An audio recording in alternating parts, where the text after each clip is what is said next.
It all started one quiet weekend at my mountain cabin. I'd spent months fixing it up. Fresh paint, a new deck, even a stone fireplace. To me, it was perfect. But of course, to the HOA's self-proclaimed queen, Karen, it was a problem. One morning I got a letter.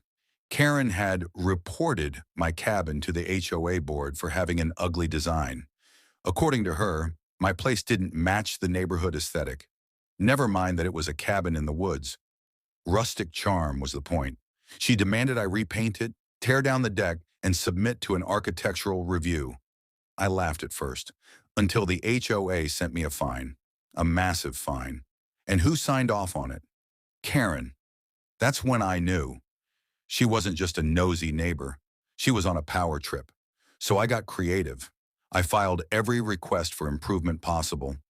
Deck expansion, solar panels, stone pathway, even a little garden shed. Each time I mailed them in with the board's required paperwork. And here's the kicker. Since the HOA is required by law to review every request within a certain number of days, I buried them in paperwork. Meanwhile, I discovered something. Karen's own house wasn't exactly perfect.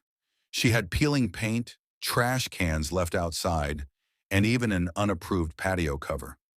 Normally, neighbors overlook small stuff like that, but since she wanted to play this game, I documented everything. I filed complaint after complaint, citing her house for every violation she had ever ignored. And the board?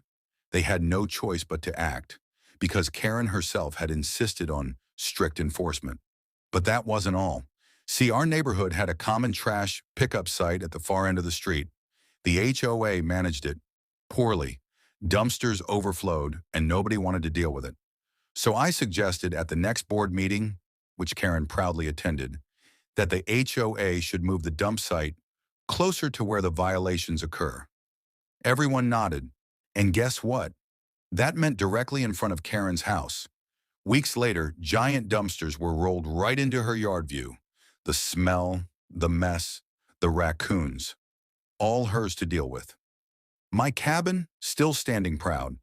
Karen stopped complaining real quick after that. She even begged the HOA to reverse her own decision. But by then, the board was tired of her drama. They voted her off as president.